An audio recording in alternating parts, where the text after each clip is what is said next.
And praise God po sa pumapagpalang umaga sa ating lahat. Muli nga pong palakpakan po natin ang ating Panginoon. Ang palakpakan po yan. Amen?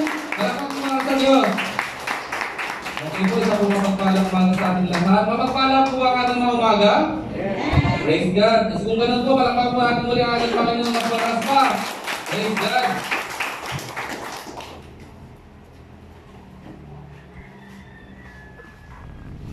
Sige po, dapat po tayo sa pag-aaral ng salita ng Diyos. Muli, this is month of February. Anong po date po ngayon? February 14. February 14 na po siniselebrate ng mundo. Valentine's month, di ba? Pero sa atin po is Heart Day. Love month ng ating Panginoon sa ating mga buhay. So ang ating pong title ngayon is the word I am devoted. I am prepared for eternity. Sabihin nga po natin, I am devoted. I am devoted. I am prepared for eternity. Sige po, ito pong month po ng February, ito po yung aking pinaka-tema. So, pag-aralan po natin ano po ang ibig sabihin po ng devoted. So, the word devoted, sabi po dito sa Webster Dictionary, having strong love or loyalty to something or someone. So, sabi po rito, strong love. Sabi nga po natin, strong love. So, ano po yung word daw strong? Pag sabing strong, matibay o malakas na pagmamahal. Pag sinabi po matibay o malakas na pagmamahal, meron po tayo tinatawag dito. Pag-aralan po natin, ano po ba yung strong love? So, sabi rito, when we are in love to someone, so ibig sabihin po, pag nagmamahal po tayo, sino po naranasan na pagmahal? Pakitas mo yung mga kamay. Umibig pag magmahal. Nung po ba tayo nagmahal, meron po ba tayo tinatawag nagsasakripisyo rin po ba tayo? So yung word po na pagmamahal, meron po kasama pagsasacrifice. Lalo na po itong word dito, sabi rito, di ba? Strong love. So ibig sabihin, pag ganun ka, ano yung pagmamahal po natin, may tinatawag po natin sacrifice. So ito po yung nakakatulong meaning, we are in love to someone. Kung nagkakaroon po tayo ng tinatawag po natin sacrifice o sakripisyo, yun po yung pagmamahal. So pag-aralan po natin, sabi rito sa kanina, strong love or loyalty to something or someone. Ano po yung meaning po ng loyalty? Ang sabi po rito, commitment, dedication, or faith. Sabi po rito, so commitment po, so dedicated po talaga tayo. Kasi po yung word na dedicated at saka devoted, halos parehas na po din siya. Kaya titignan nga po natin, pag tinignan po natin yung word na devoted, kasama po rito yung word na sacrifice. Sabi nga po natin, sacrifice. So ano po ba yung meaning po ng sacrifice? Ano po yung meaning ng sacrifice para sa atin? Sitingnan po natin kay Webster Dictionary ulit. Ang sabi po rito is to give up something. Sabi nga po natin, to give up. So sabi rito, to give up, especially in order to get or to do something else. So ito po yung meaning po ng sacrifice sa Webster Dictionary. Ang sabi rito, to give up, isukong isang bagay para sa mas lalong mahalagang bagay na ating makakamit. So sabi pa po rito sa meaning niya, to give up something that is important or valuable, to gain what is more important or valuable. So sabi rito, isuko ang isang bagay para makamit mo yung mas mahalaga pang bagay sa iyong buhay. So pag-aralan po natin ang salita ng Diyos sa salitang sacrifice. Punta tayo sa book of Mateo 16 verse 24 to 25. Basahin po natin sa Mateo 16.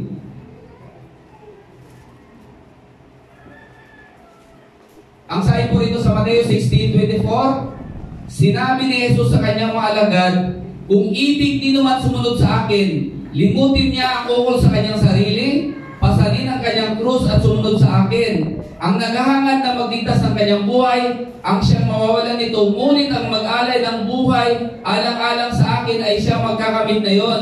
Sabi po ng verse 26, ano nga ang mapapala ng isang tao? Makamtan man niya ang buong daigdig kung ang katumbas naman nito'y ang kanyang buhay. So kung titignan po natin, lahat po tayo sumunod sa Panginoon, di po ba? Amen. Gusto ba natin sumunod sa ating Panginoong Isus? Kaya nga sabi niya doon, follow me, sabi ng ating Panginoon. Kung sabi din po sa salita ng Diyos, kung nais po natin sumunod sa ating Panginoon, limutin po natin ang ukol sa ating sarili. Ito po yung sinasabi ng ating Panginoon, to sacrifice ourselves sa mga bagay na masigit sa ating buhay para sa pagsunod po sa ating Panginoon. Puntahan po natin yung salitang sa word po na sa book of Mateo 13. Tingnan mo po yung Mateo 13 Mateo 13:44 to 45. So, ang kalinhaga po ito, sabi po natin dito, is ang natatagong kayamanan. Ang paghahari ng Diyos ay katulad ng kayamanang nakabuon sa isang bukid, nahukay ito ng isang tao at tinabunan ulit. Sa laki ng tuwa, siya ay lumayo at ipinagbili ang lahat ng ari-arian niya at binili niya ang bukid na yon. So, titignan po natin ang paghahari ng Diyos ay katulad nito, sabi ng kalinhaga ng ating Panginoong Hesus, may isang po ritong nagsabing naglakbay, nakakita po ng isang lupa at may hinukay po siya doon at nakita po siya ng isang kayamanan o mahalagang bagay sa kanyang buhay. Kaya po ginawa niya, nakita niya na mas mahalaga ito, binalikan niya po yung kanyang lupain at ipinagbili ito at ang ginawa po niya sa pinagbintahan ng kanyang ari-arian ay binili niya po yung nakita niya po may mahalagang bagay. Katulad nga po kanina sa meaning kanina ng sacrifice, to give up something that is important. So, ang pagsuko ng isang bagay mahalaga sa iyo o valuable sa iyo to gain what is more important para makamtan yung mas mahalagang bagay. Hindi mo katulad ng dalililagan ng katago kayamanan. So, nakakita po itong taong naglakbay ng isang mas mahalagang lupain na may kayamanan. So, ginawa po niya yung kanyang napahalagang bagay na kanyang pag-aaring lupain ay pinagbinta niya po ito at ang ginawa po niya, pinagbintahan po ng kanyang lupain ay ipinili po niya ng mas mahalaga kung nakita niyang bagay. Katulad din po ng ating pagsunod sa Panginoon. Yung pagsunod po natin sa ating Panginoon, may mga bagay po tayo makita ng mas mahalagang bagay kaysa sa mga bagay na dati po natin ginagawa. Kaya nga po ginagawa po natin ngayon, yung mga bagay, yung nakarang bagay na ginagawa po natin na sa tingin natin mahalaga sa atin, ay isinusuko na po natin na sa ating Panginoon para makamtan yung mas mahalagang plano ng ating Panginoon sa ating buhay. Amen po ba? Palapakan nga po natin ang ating Panginoon. Sino po sa atin dito nakakalam ng larong chess? Chess. Sino po sa atin? Di ba sa chess din may tinatawag po tayo sacrifice? Doon po sa chess, pag ang isang naglaman na laro, ay may sinasacrifice siya na lalo na po yung tinatawag po natin mga official po niya, ay mag-isip na po tayo pag tayo po yung kalaro kasi baka may mas maganda po siyang plano. Ang ginagawa po niya, pag nagsasacrifice po siya, ang ibig po sabihin nun, may pinapain lamang po siya kasi may mas mahalaga siyang plano para tayo po yung matalo. Yun po yun sa larong chess. Kaya may tinatawag po doon ng sacrifice. So, ang meaning po ng sacrifice is not actually losing something. Ang sacrifice daw po ay hindi naman ibig sabihin na ikaw ay mawawalan talaga. Ano po yung word na losing o yung mawalan? Ito po yung sinasawag po natin kawalan o katalunan. Pero hindi ibig sabihin pala talaga sacrifice is talunan ka na o mawawalan ka. Kung yan sabi nga po dito, may mas makakamtan ka pang mahalagang bagay sa iyong buhay. So kung pag-aralan po natin yung the word na sacrifice, alam niyo po nung pinag-aralan ko yung salita ng sacrifice, yung mga meaning po niya. So nabuo po sa aking isip, yung word na sacrifice, kung ibibigay ko po ang isang magandang salita, ay nakita ko po yung doon, the word is priority. Sabi nga po natin, priority. Ayan, the word priority. Katulad nga po ng nakatawag kayamanan kanina, di ba? Meron na po siya pag-aaring lupain, pero may nakita po siyang lupain na mas mahalaga dahil may nakatawag kayamanan doon. Kaya ginawa po niya, yung priority sa kanyang buhay, sinakrifice niya po ito para kamtan yung mas mahalagang bagay sa kanyang buhay. Amen? So yun po yung word na sacrifice. May nais kang makamtan na mas mahalagang bagay. Yun po yung tinatawag po natin mas priority sa iyong buhay. So bilang mga anak ng ating Panginoon, di ba tinanggap na po natin ang ating Panginoon sa ating mga buhay? Amen po ba? Amen. So, kung ikaw ay anak ng Diyos, ano po yung priority natin bilang mga anak ng ating Panginoon? Ano yung priority po natin sa buhay? Please him. Ano po yung priority po natin? Pag-isip po natin sa umaga, ano pong ginagawa po natin? Sino po nag-pray? Lahat po ba tayo? Alam niyo po, pag-isip po na umaga, lumabas sa tukod, nakalimutan ko manalangin, babalik po agad ako sa aking kwarto para manalangin. Yun po yung pinaka-priority po natin. Pag-isip po sa umaga, pasalamatan na natin ang ating Diyos. Amen po ba? Dahil muling ang kalakasan at ang buhay ay pinagkatiwala sa atin ng ating Panginoon. Dahil ang buhay meron po tayo, hindi po natin yung pag-aari. Ito yung pag-aari ng Panginoon at ginabayan po niya, pinantayan po niya tayo sa magdamag po nating pagpapahinga. At muling sa kinamagaan na pag-isip po natin at doon yung pong kalakasan dahil pasalamatan po natin ang ating Panginoon pag-isip ng umaga. So yun po yung isang priority po natin. Alam niyo, naalala ko po, maaaring tanongin niyo, Pastor, naranasan mo ba mag-sacrifice? Sa atin po na, naranasan namin po ba natin mag-sacrifice? Alam mo? So sa anong paraan? So ang tanong dito, naranasan mo ba mag-sacrifice para sa ating Diyos? Meron na po kayo naranasang isinakripisyo para sa ating Panginoon? Amen. Meron na po. Naalala ko kasi sa akin, nung nagtatrabaho po ako sa pub ko, sa casino, dumating po kasi ang salita ng Diyos sa akin. Alam niyo na po yung word, di ba? Yung salita ng ating Panginoon. Sa book of Mateo 6:33. Ano mo nakalagay doon sa Mateo 6:33? Seek ye first the kingdom and His righteousness of God and His righteousness, and all these things shall be added unto you. So, ibig sabihin po doon, ang salita po ng ating Panginoon, seek ye first. Kasi karamihan sa atin, o mga tao, gusto ko nila ng shortcut. Ano mo yung gusto lang nila makamtan? Yung huli-huli, yung all these things shall be added. Yun ang gusto natin. Yung all these things ay maibigay sa mapagkalog sa atin. Pero hindi po natin tinitignan, may tinatawag po tayo doon. Sa unang salita po, mayroon pong 4 letters po doon po. Isang word po doon na naging mahalaga sa akin, yung salitang seek. Alam niyo po yung salitang seek? Tinignan ko po yung meaning po doon, dinatry ko po ano pong halagang hulugan ng seek na yon. Yung letter E po, nakita ko po doon, yes, una sacrifice, pero pinag-aralan ko po yung talagang seek din, nakita ko po doon yung salitang service, yung paglilingkod. Kasi pag tinawag ka pala ng ating Panginoon bilang servant, pag servant ka pa, ano pong gagawin po natin? Pag servant po tayo, ano pong ginagawa po natin? Naglilingkod, tama po ba? Ang sabi po na salita ng Diyos sa John 15 verse 20, ang sabi po dito, basahin ko po sa John 15 verse 20. Ang sabi po ng ating Panginoon,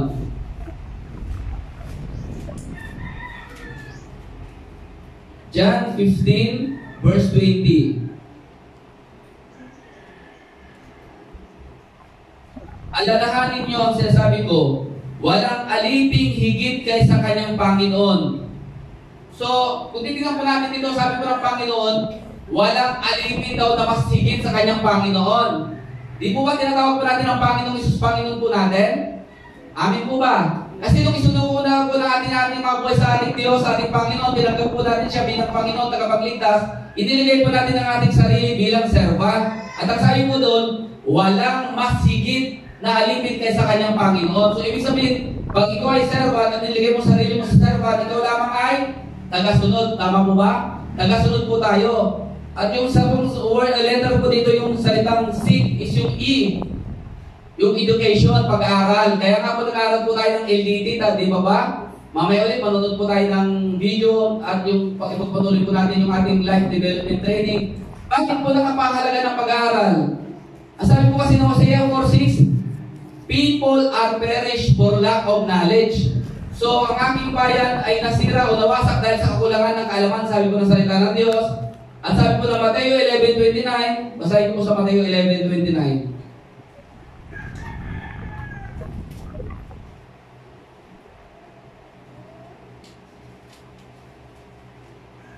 Ang sabi po dito, pansinin niyo ang aking pamatok at mag-aral kayo sa akin, sabi po ng ating Panginoon.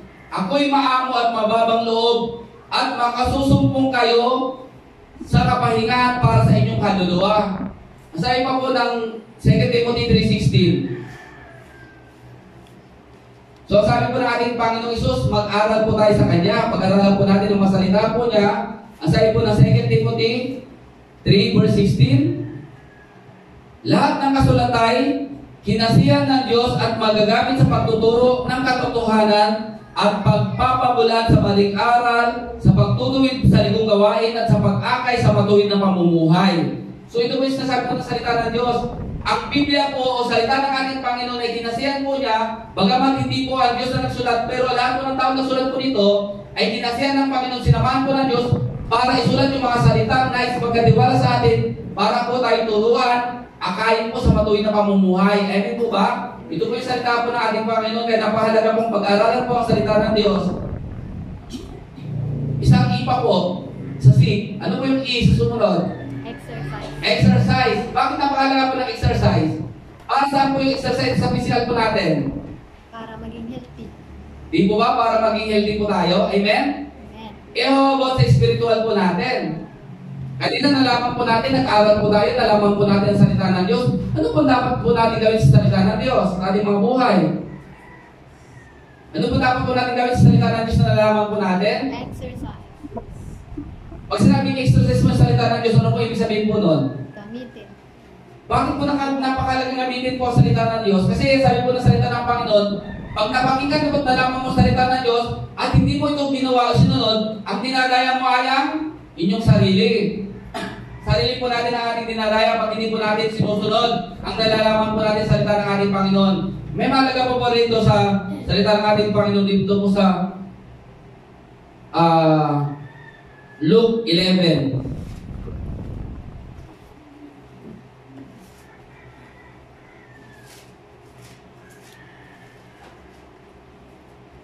Kita nyo, pag nalaman pala natin ang salita ng Diyos, ang dapat natin gawin, hindi po natin ginagawa. Ang niluluko pala natin po ay mga sarili po natin, dinadaya po natin ang ating mga sarili. Naalala ko po yung nagturo natin dito tayo sa kapatiran, na sabi niya doon, ang nalukong ikaw. Kita nyo? Ang nadaya pala, ang nadayang ikaw, sabi niya po doon. Dahil pag tayo po pala nakakalaman ang salita ng Diyos, dapat gawin natin, hindi po natin ginagawa, ang nadaya po natin ay ang ating mga sarili. Ang sabi po ng Book of James, basahin po natin dito po sa Luke 11:27.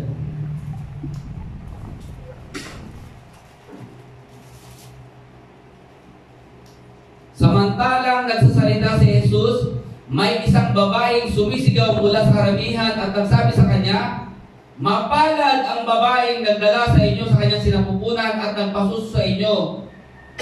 Sino po yung nagdala sa sinapupunan po ng ating Panginoon, sa ating Panginoong Jesus? Di ba wala iba si Blessed Mary? At ang sabi niya po dito at nagpasuso sa kanya, wala pong ibang tinutukoy po dito ng isang babae, ay ang walang iba kundi ating Blessed Mary, ang ina po ng ating Panginoon sa pagkakataon niya pong physical. Ang sabi po naman dito sa 27, ngunit sumagot po ang Panginoong Isus at ang sabi rito, higit na mapalad ang mga nakikinig ng salita ng Diyos at tumutupad dito. Sino po natin nagsabi po sa atin na gusto mapalad sa buhay? Amen? Alam niyo po, pag nagbabasa po tayo ng Bible, ngayon, kahit ngayon po, ang nagiging attraction sa akin yung word na mapalad, yung salitang mapalad, o alam mo ba yung salitang mapalad? Pag tinumpara ka mapalad ka, blessed sa English po. Di ba pag sinabing mapalad ka, sa ibang translation naman sa mundo, swerte, sabi nila, di ba? Pero pag sa atin kasi sa ating Panginoon, ang word po yun is, blessed, mapalad kang tao.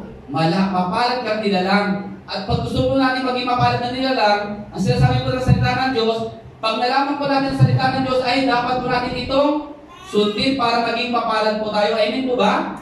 So yun po yung word ng ating Panginoon. Kaya napakalaga po, i-exercise po natin ang salita ng Diyos. Sabi pa diba sa Joshua 1:8, dili-diliin mo araw-gabi ang aking salita upang masunod mo, nakasunod doon. Sa gayon ay giginhawa ka at magtatagumpay ka. Amen? So yun po yung salita po ng ating Panginoon. Pag-aralan po natin ang salita ng Diyos araw at gabi, upang magawa po natin nakasulat doon, sa ganon, giginhawa. Sino giginhawa? Di ba tayo po na nakakalam ng salita ng Diyos? At magtatagumpay sa lahat po natin gagawin, sabi po ng salita ng Diyos. Pinakalas po sa letter K, yung pong salitang kneeling daw o kneel down. Ano po yung kneel down? Pag nag-kneel down ka, ano pong ginagawa po natin? Pag lumuhod po tayo? Ano po yun? Pero ibig sabihin po, nananalangin po tayo, tama po ba? Nag-pray po tayo pag lumulod po tayo. Amen po ba? Although, bagamat kahit nakatayo, nakaupo ka, nananalangin. Pero karamihan, pag ikaw ay lumuhod, ibig sabihin po, nananalangin ka sa ating Panginoon. At pag sinabing ikaw ay nananalangin, ibig sabihin po noon, ibinababa po natin ang ating sarili sa harapan natin ng Panginoon. At yung sabi sa sabi kanina, ikaw po ay nagpapakumbaba. Amen? So ano ba yung salitang pagpapakumbaba? Dito po tayo tutuon na sa word na humbleness o humility. May nabasa kasi ako dito po sa salita ng Diyos sa James 5:16. Sa James 5:16, ang sabi doon, a prayer of a righteous man is powerful and effective. Ang panalangin daw po ng taong matuwid is powerful. Ano po sa Tagalog yung powerful? Malakas. Uneffective, ano po yung effective? Mabisa, tama po ba? Ang panalangin daw po ng taong matuwid ay malakas at mabisa. Pag sinabing malakas at mabisa, agad-agad itong tinutugon ng ating Panginoon. Amen po ba? Sino sa atin yung gustong tugunin ng Diyos sa mga panalangin po natin? Kanina po si Sir Lenny, nagbigay po siya ng mga, ano po yung binigay niya sa inyo? Yung heart, di po ba? At ang sabi niya kanina dyan, sulatan nyo ng mga panalangin ninyo at ipapanalangin natin sa ating Panginoon upang makamdan po natin ang mga prayer request po natin mga yan. So, paano magiging effective naman po yung prayer po natin? So, nung nabasa ko po ito, sabi ko, ano po yung word na righteous? Sino sa atin ang righteous? O ano ba ang salitang righteous para sa inyo? Matuwid, sino ba yung matuwid na tao? Ito ba yung mga tumutulong sa mahihirap? Ito ba yung nagbibigay sa mga may wala? Sa mga walang nangailangan? Ito ba yung salitang matuwid? Ito ba yung kada language nagsisipa? Ito ba yung mga taong nagbibigay ng kanilang mga kapo? Ito ba yung mga salitang matuwid? O yung gumawa ng tama is matuwid po ba? Siyempre po matuwid po yun. Pero alam niyo po, nung nagbabasa po ng Bible, napaalala po sa akin itong Romans 3 verse 10.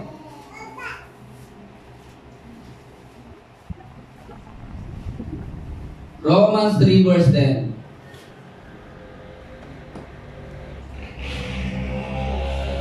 Kasi para malaman po natin sino yung righteous na tao ng Diyos para manalangin at mabisa yung kanyang panalangin.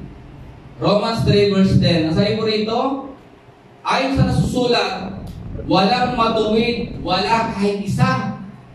So ayon sa nasusulat, sabi sa salita ng Diyos, wala daw pong matuwid, wala kahit isa. Sabi ko, sino Lord na mananalangin para maging effective at powerful yung kanyang prayer?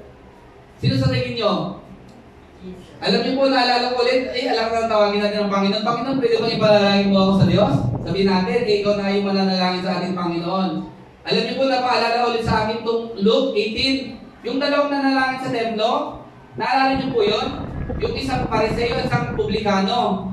So, puntahan po natin sa Luke 18 verse 9-14. Sabi po rito sa Luke 18 verse 9, sinabi rin niya ang talinagang ito sa mga taong ang tingin sa sarili, matuwid at humahamak naman sa iba. Yan, pakinggan po natin ito. Verse 10, may dalawang lalaking pumanik sa templo upang manalangin. Ang isa'y pariseo at ang isa namay publikano. At ang sabi nito, tumindig ang pariseo at pabulong na nanalangin ng ganito, O Diyos, nagpapasalamat ako sa iyo pagkat hindi ako katulad ng iyon o ng iba, mga magnanakaw, mga mandaraya, mga mangalunya, o kaya katulad ng publikanong ito. So may isang pariseo po, dumulong sa templo, nanalangin at ang sabi niya, Panginoon, nagpapasalamat ako sa iyo dahil hindi ako katulad ng taong iyon, magnanakaw, sabi niyo po diyan dito. Mandaraya, mga ngalunya, o kay katulad ng publikanong ito, sabi po ng isang pariseo. So, kung titignan po natin, para sa kanya sarili siya po ay matuwid, tama po ba, kaysa sa isang ibang tao. Kasi hindi po siya nagnanakaw, hindi po siya gumagawa ng hindi kalooban o mga hindi kalugod-lugod o mga bagay na masama. Yun po yung sinasabi po ng isang pariseo na nananalangin. Pakinggan naman po natin ang panalangin ng isang publikano o ng isang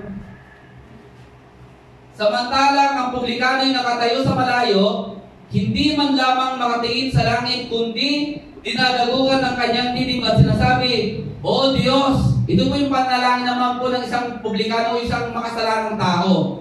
Ang sabi pa niya rito, O Diyos, mahabag po kayo sa akin na isang makasalanan. Aminado po siya, makasalanan po siya.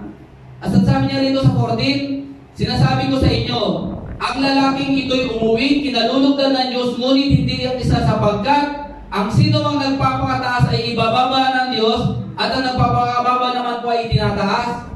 Amen? So kung titignan po natin, palakpakan po natin Panginoon. Dalawa pong taong nanalangin. Yung isa ay matuwid sa kanyang paningin, pero lumalait naman ng iba at sinasabing mas tama po siya kaysa ibang tao. At ito namang isa ay halos hindi po siya makatingin sa langit at dinalagugan po siya ng bigat ng kanya pong konsensya sa mga nagawa niyang pagkakamali at panalangin niya, Panginoon, patawarin. Napakasimple yung prayer niya, tama po ba? Panginoon, patawarin niyo akong isang makasalanan. Bakit po sinasabi ng salita ng Diyos kanina sa Romans 3:10 na wala pong matuwid, wala kahit isa? Kasi po, sabi po ng salita ng Diyos sa Romans 3 verse 33, For all have sinned and come short for the glory of God. So lahat po ay nagkasala, lahat po tayo ng isang makasalanan at hindi po nakabot sa kalwalhatian ng ating Panginoon. At itong publikanong ito ay aminado po siyang kasalanan. At ang sabi po ng salita ng Diyos doon, itong taong ito na nagpakumbaba, inamin ng kanyang kasalanan, ito po yung mas pinakinggan o kinalugan ng ating Panginoon. Amen? Dahil ang sabi ng salita ng Diyos, ang nagmamalaki, ibababa ng Diyos, at ang nagpapakababa ay itataas po ng ating Panginoon. So ano po yung salitang humbleness naman para sa atin? Paano magpakababa ang isang tao? Alam niyo po, may nabasa po sa salita ng Diyos sa book of Philippians 2 verse 5. Alam niyo po ba kung paano magpakababa na nais ng ating Panginoon sa ating mga buhay? Punta po natin sa Philippians 2 verse 5.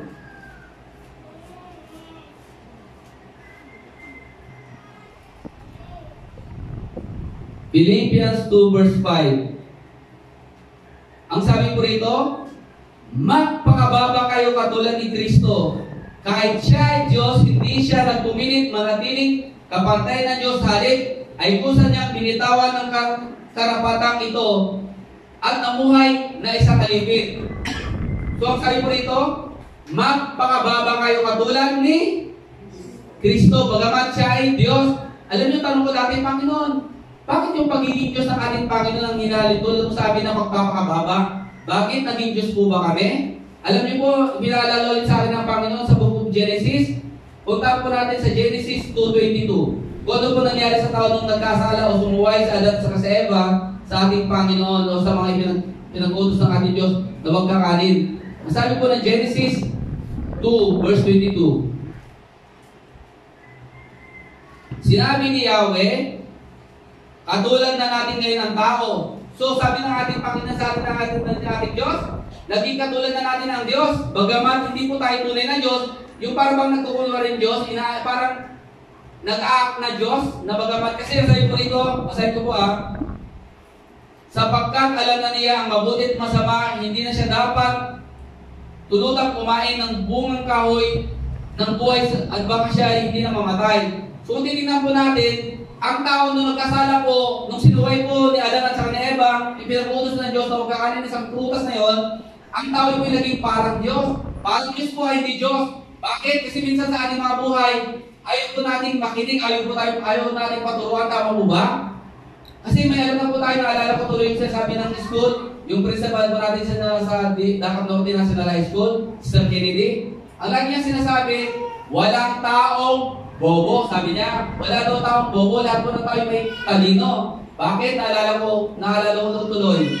Kasi di ba po, kahit yung isang tao hindi po nag-aral yan, walang pinag-aral, sabi nila natin, pag minsan pinagsasabihan mo yan, sabi niya, kung ano yung mas tama niyang gawin at hindi po natin pwede siyang balitarin o turuan doon. Pag may gusto siyang gawin, yun na po yung kanyang ginagawa at hindi po natin siya turuan doon. Yun po yung tinatawag po natin, pride of life. Amen? Ito po yung talino, pride ng tao. Kaya ang gusto ng ating Panginoon is magpakababa ka. Ibaba mo sarili mo. Bakit naging pride? Naalala ko nga, sabi nga ng salita ng Diyos, ito na ngayon ang tao naging katulad ng tupang naligaw ng kanya-kanya po ng tungo. Ito yung gusto kong gawin, ito yung gusto kong gawin. Kahit na sa mga anak natin, kahit turuan mo yan, may gusto kong gawin yan. Tama po ba, mga magulang? Kasi may sarili siyang talino may sarili siyang kakayanan. Yun po yung mayroon po tayo sa ating mga buhay ng mga tao. Meron po tayong alam na gawin at ayaw po natin paturuan. Sino po sa atin na nagpapaturo sa ating Diyos? Diba? Kahit sa Diyos, kung alam mo sa salita ng Diyos, sabi ng Panginoon, huwag mong gawin ito. Pero patuloy pa rin po natin ginagawa. Bakit? Kasi andun po yung pride po natin, andun po yung salitang mas alam ko yung dapat kong gawin sa aking sarili. Kasi may kakayanan na ako eh. Parang ginako natin sa ating sarili na kaya na natin mabuhay mag-isa kahit wala ang Diyos, pero mali po yun. Kaya kasi sinasabi ng salita ng Diyos ngayon, ibaba mo yung sarili at manalangin ka sa akin upang pakinggan ko yung mga panalangin. Amen? Palakpakan po natin na natin, Panginoon. Praise God. Ang sabi po ng John 4 verse 34, paano nagpakababa ang ating Panginoong Isus? Basahin po natin sa John 4:34.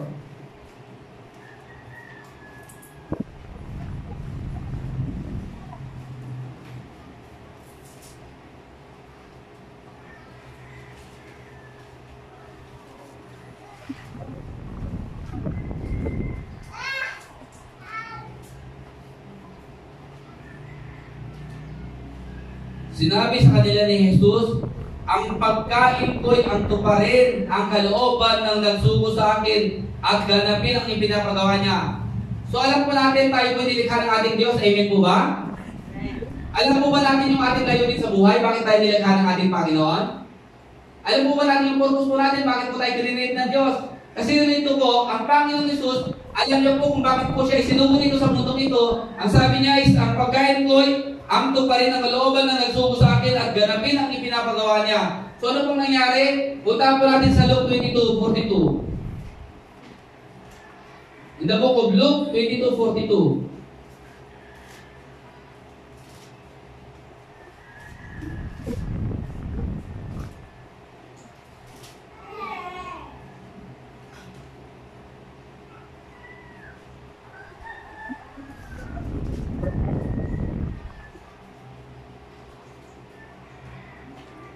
Ito po ang Panginoon nung siya pupunta po sa bundok ng mga olibo. Sa iprito ng Panginoon, nanalangin po siya, Ama, uwi ka ng ating Panginoon Jesus.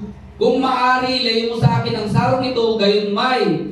So, ito na po yung nalalapit na pong parsado, agupin ng Panginoon at ipako po siya sa krus ng Kalbaryo. At ang sabi po ng Panginoon, ganito po ang kanyang panalangin, Ama, uwi ka niya.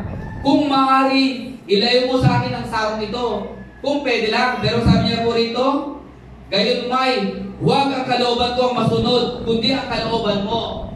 Amen? So ito po yung word na pagpapakumbaba ng ating Panginoong Isus. Dumating yung panahon nung malapit na po siyang ipako sa krus.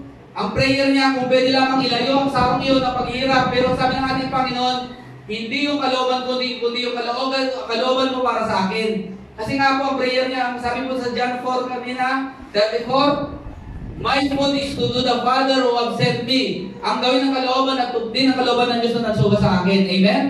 So yun po yung salitang pagpapakumbaba. Yung gawin mo yung kalooban ng Diyos, hindi yung kalooban mo. Sa ating mga buhay, maaaring may mga minsan sa ating buhay, ito yung gusto po natin gawin. Bagamat alam natin yung salita ng Diyos, ngunit minsan, kinukontra po natin yun kasi may gusto po tayong gawin. Pero ang ating Panginoon sa kanyang pagpapakababa, bagamat gusto niyang lampasan ang paghirap na yun, pero sabi niya doon sa kanyang panalangin, not my will, but your will be done. So, ganun din po sana sa ating mga buhay. Kung minsan, may mga bagay na ayaw po natin gawin, pero para lang ipakita natin sa ating Diyos na tayo nagpapakababa, huwag yung kalooban po natin, huwag yung gusto po natin gawin, ang gawin po natin, kundi yung gusto po ng ating Diyos sa ating mga buhay. Amen po ba? So, yun po yung salitang pagpapakababa. Kaya nga, gusto po natin maging effective at powerful po yung prayer po natin. Huwag pong gawin yung gusto mo kung ito'y kontra sa Diyos, gawin po natin yung kalooban ng Diyos na nagsugo sa atin. Amen? Ang sabi nga po sa Ecclesiastes, basahin po natin sa Ecclesiastes kasi dumating po yung panahon doon, Sir Lenny, ayaw niya po sumama na magbangagi ng salita ng Diyos. Ang ginawa po niya, binasa niyo po yung salita sa Book of Ecclesiastes, sa Old Testament po.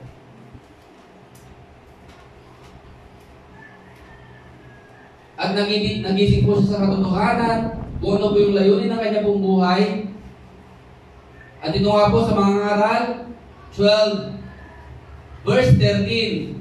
Sa kabila ng lahat ng ito, isa lamang aking masasabi, matakot ka sa Diyos at sundin mo ang kanyang mga utos, pagkat ito ang buong katungkulan ng tao. Lahat ng gagawin natin, hayag man ulihin, mabuti man o masama, isusulit natin sa Diyos. So yun po yung sinasabi po ng Book of Ecclesiastes. Ang gawin mo, ang tugdin mo ay ang kalooban ng Diyos na nagsugo sa atin. Amen po ba? Alam niyo po, mayroon pa akong isang kwento na napakinggan sa Facebook. Sabi doon, meron po isang mag-ama. Kumain po sila sa isang restaurant. At ang sabi po ng tatay sa kanya, Nak, bayaran mo yung ating kinain nung pinakuna po nila yung kanilang bill. At yung bata, agad-agad po pumunta po sa cashier at binayaran po yung kanilang bill. At alam niyo po, nung palabas na sila at pauwi na, nung nasa loob na po sila ng kanilang sakyan, ang sabi ng bata, ito po yung sukle. At nung binilang po ng tatay yung sukle, binilang niya po, sobra po siya ng 20 pesos. At ang sabi ng bata, nak, ba't sobra ito ng 20 pesos? Hindi ko na kasalanan yan pa, kasalanan na nila. Ba't sinalabrahan, sabi niya. Ano ba dapat natin gawin, anak? Sabi niya, paano man, 20 pesos lang naman yan, ibabalik pa ba natin? So yun po sinasabi ng bata, kasi malit nga lang na bagay. 20 pesos lang yan pa, ibabalik pa ba natin? Ikaw, anak, ano bang mas mahalagang dapat na mabuti gawin? So wala po nagawa yung bata, akin ang bayad tayo yung 20 at ibinalik niya po sa cashier yung 20 pesos. Ma'am, nagkamali po kayo ng sukli, sumubra po ng 20. Tignan nyo, 20 pesos lamang po yun. Pero ano bang mas dapat gawin? Sino po sa atin nakaranas na sukli ng sobra minsan? Meron na po ba? Ako nakaranas ng ganito naranasan. Ibinabalik ko kasi nagkakamali nga rin po sila. Kayo naman, nasubukan niyo ba na nukli na sobrang hindi binalik sa inyo? Di ba? Naalala namin sa Lenny nung titinda po kami ng halaman dyan sa palengke. May sobra po, talagang binigay po namin yung sobra. Kasi yun po yung dapat gawin. At sabi ng kanyang tatay, anak, sa malit na bagay, magkakasala ka. Kita nyo? Malit ka na bagay yan, pero kasalanan yan. At alam nyo anak, paano magkaroon ng isang stress, walang stress sa buhay, sabi niya doon. Kasi anak yan, 20 pesos na yan, pag yan ay lagi mo na alala, magkakaroon ka na natawag mo ating konsensya at hindi ka mapapakali. Wala kang katahimikan sa buhay. Yes, malit na bagay lamang yan, pero ang bagay na malit na yan, ang siyang magpapahamak sa iyo o magbibigay sa iyo ng para hindi ka matulugin. Ibig sabihin magbibigay sa iyo ng konsensya. Papahirapan ka ng malit na bagay na yan. Yes, maging sarapan po ng ating Panginoon. Bagamat malit na bagay yung ating nakagigawang kasalanan, ngunit ang hindi po natin alam, ito na palang gagamit ng Diablo para sa ating buhay, para tayo po ilangin, wasakin sa ating mga buhay. Sabi po kasi ng John 10:10a, pumarito lang sa Satanas upang pumatay, mangwasak at mandilag. At alam naman po natin ang Satanas isa po siyang magnanakaw na minsan, pumapasok po sa isang tahanan na hindi po ito, ang tinatawag po nating tahanan dito ay ating masarili. At natanong po nga dati dito, di ba? Ang magnanakaw po nagpapaalam yan para pumasok sa isang tahanan. At sasabihin niya, kakatok sa atin, sasabihin na, pwede po ba may alauna ng madaling araw, pakibuksan yung pintuan niyo dahil nanakawan ko kayo? Amen? Di po ba hindi po siya magpapaalam? So ang ginagawa po ng magnanakaw, pag nagkaroon po siya ng pagkakataon para magnakaw, doon po siya pumapasok. At ganun po ang ginagawa sa ating buhay. Yes, malit na bagay ang kasalanan ginawa po natin. Pero hindi po natin alam, binibigyan po natin ang pagkakataon ng Diablo para makapasok sa ating buhay upang makapangwasak at makabalilin sa ating buhay. Ito po yung gagawin ng kaparaanan upang tayo po yung kanyang linangin at wasagin at dalhin sa kapahamakan sa ating mga buhay. At ayaw po ng ating Panginoon ng mga bagay na yan. Kaya ang gusto ng ating Diyos, kung ano man po yung bagay na nagagawa po natin, isuko mo natin sa Panginoon, humingi po tayo tawad. Ang sabi po kasi ng 1 John 1:9, if you confess your sin, He is just to forgive you. Yes, amen po ba? Dahil sabi po ng Isaiah 1:18, halika tao, magliwanagan tayo. Gaano man karumi ang iyong kasalanan, gagawin ko kasi busilang sa kabuti ng bagay na yan. Gaano man kaidin, sabi po ng salita ng Diyos. Kung may mga nagawa po tayong pagkakamali, pagkakasala, ang gawin po natin, lumuhod, dumulog sa ating Panginoon at magpapambaba, isuko po natin ating mga buhay. Dahil tunay nga po ng sabi ng salita ng Diyos, ginawa ko na ang lahat ng sabi ng salita ng Diyos. Sa mundong ito, mayroon kang kabighatian, mayroon kang kalungkot. Pero take note, napagtagumpayan ko na ang mundong ito, sabi po ng salita ng Diyos in the book of John. Kaya nga po, ang lahat po na nagsusuko ng buhay sa ating Panginoon, kaya nga sabi kanina sa book of John, binabasa po natin, ang nais sumunod sa ating sarili, limutin ang ukol sa kanyang sarili, pasanin ang krus at sumunod sa akin, sabi po ng Panginoon. Ang naghahangad na naghahangad na bigyan ng kapayapaan, bigyan ng tagumpay ang kanyang buhay, bagamat ako'y lilimutin niya, ay hindi po ito magkakaroon ng kapayapaan, tunay ng kapayapaan. Ngunit ang mag-alin ng kanyang buhay para sa akin, doon naman po tayo tunay magkakaroon po ng tinatawag po natin kapayapaan. At pag may kapayapaan ko po nangyari, di ba, stressful, wala kang stress sa buhay. Yung kapayapaan po ba, nabibili po ba yan? Take note, hindi po yan nabibili. Yan po yung nahihingi po natin, walang iba kundi sa nagbigay po ng ating mga buhay. Amen? Ang ating Panginoon. Palakpakan nga po natin ang ating Diyos. Gatagay. Sige tayo po ito yung lahat. Alam ko bawat sa po sa atin na nalalangit at may mga bagay na ditutulog sa ating Panginoon. May mga suliranin sa buhay, may mga problema. Ngunit ang sabi nga po ng salita ng Diyos, a prayer of a righteous man is powerful and effective. Naalala ko po sa buhay po ni Daniel. Kilala niyo po si Daniel? Si Daniel po isang lingkod ng Panginoon. Siya po siya matuwid. Pero may prayer po siya dito sa book of Daniel. Basahin ko lang po saglit bago po tayo tumawid. Sa book of Daniel. Daniel 9:17.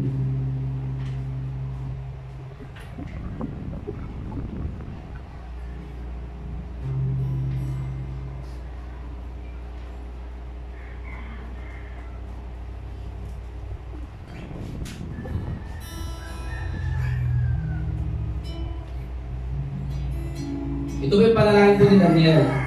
Dahil dito, aming Diyos, tingin mo ang samo ng daing at daing ng iyong alipin para na rin sa iyong pangalan. Lingapin ang iyong templo na ngayon ay wasak at napabayaan. Sabi po ng verse 18, Diyos ko, tingin mo kami, tunghayan mo ang mapanglaw naming kalagayan, masdan mo ang iyong lungsod na idinangi at inalaga. Hindi kami dumudulog sa iyo dahil matuwid kami, kundi dahil alam namin ikaw ay mahabaging Diyos. So ang prayer po ni Daniel, kilala po natin si Daniel, isa po siyang taong matuwid sa paligid ng Diyos.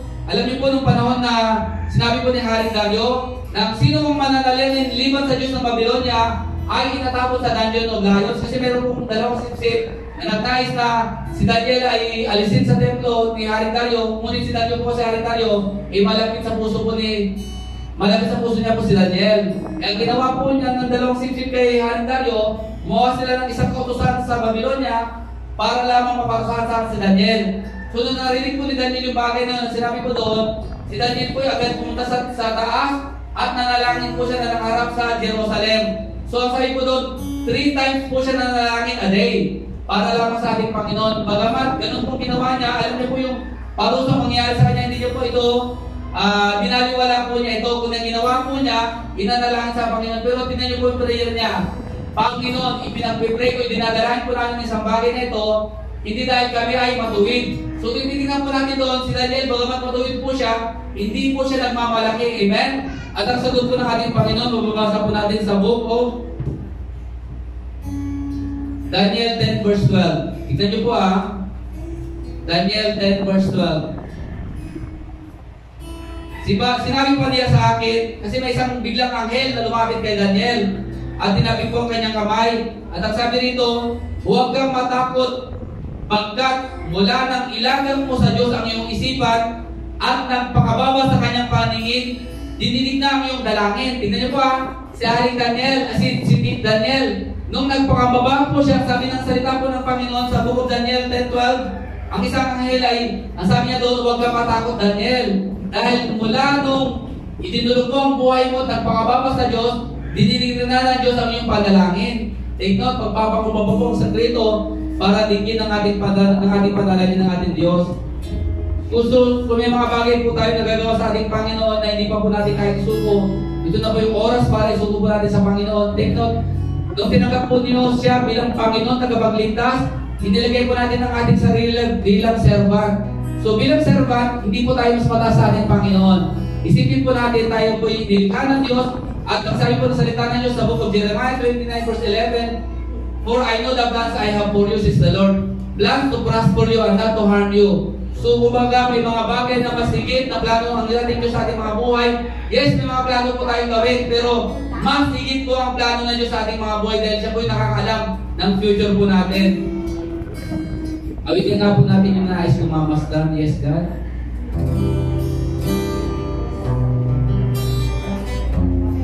Yes, Lord. Nais kong mamasdan ang iyong panadahan. Nais kong manahan sa piling mo kailanman. Ang ibigin ka ang siyang nais ko. Ang sambahin ka, ang siyang binti ko, hindi nalalayo, hindi nalalayo. Ang pangako mo, minsan pa ang Diyos nais tayong mamasdan. Nais kong mamasdan ang iyong kagandahan. Nais kong manahan sa piling ko kailanman. Ang ibigin ka ang siyang nais ko. Ang sambahin ka, ang sambahin ka, ang siyang binhi ko. Hindi nalalayo, hindi nalalayo ang pangako ko. Sabay-sabay po tayo lahat sa piling mo, Diyos. Sa piling mo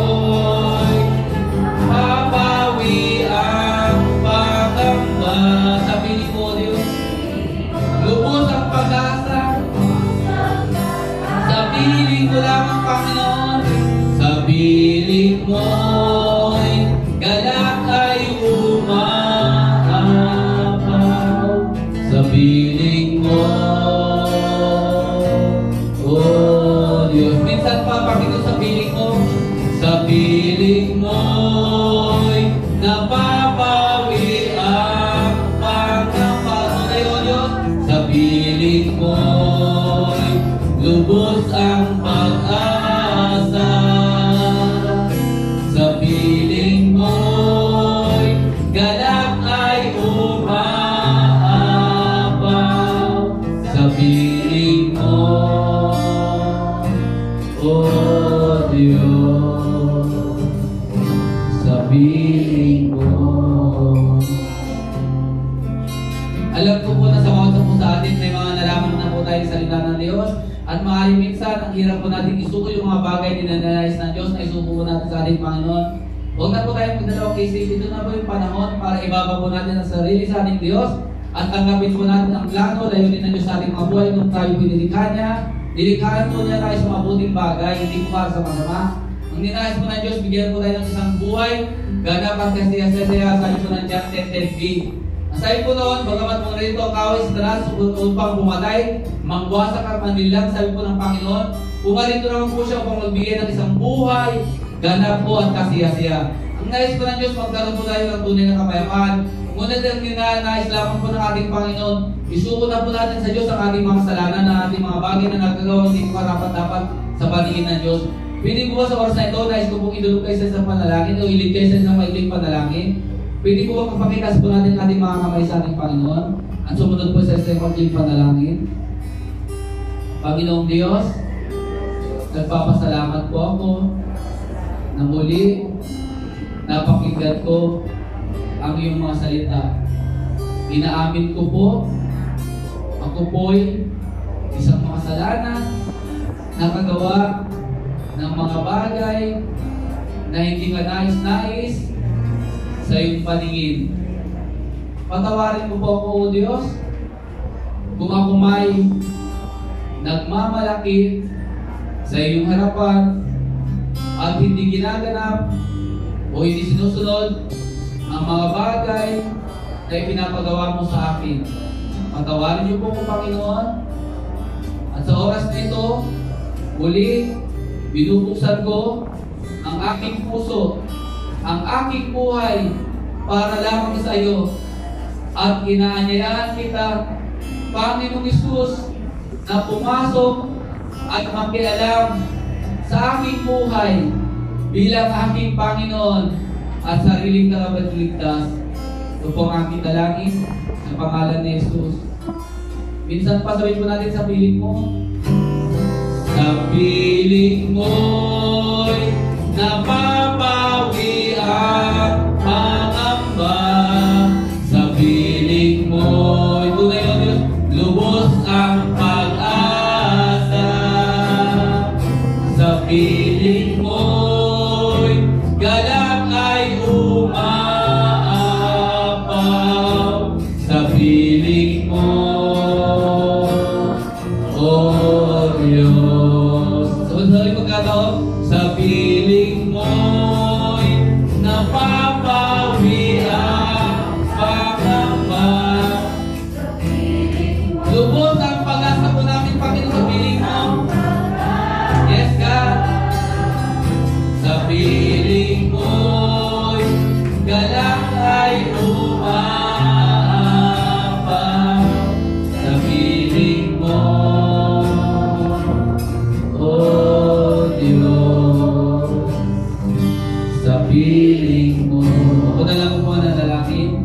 O Diyos na makapangyarihan sa lahat, tunay nga po, O Diyos, na walang katulad sa piling mo. In your presence, there is fullness of joy. Yes, God, salamat, Panginoon, dahil kailanman hindi niyo po kayo pinababayaan, hindi niyo po kayo iniiwan. Parati ka po nandyan na sumusubaybay. Lord, dalangin ko sa iyong mga anak na tinawag sa lugar na ito, sa mga tutong tumanggap, muli sa iyo, Panginoon, bilang kanilang Panginoon, tagapagligtas ng kanilang buhay.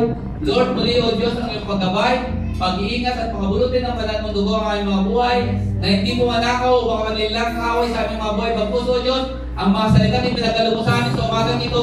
Ito po magbigay sa amin ng tamang landasin, lahat upang matakbo namin ang kalooban mo sa aming mga buhay tungo sa aming tagumpay, Panginoon. Lord, muli o Diyos, maraming salamat. Sa iyo po namin binabalik ang papurit pagsambat ng tagalian at mga dalanan sa pangalan ni Jesus. Amen. Palakpakan po natin ang Panginoon. Praise God.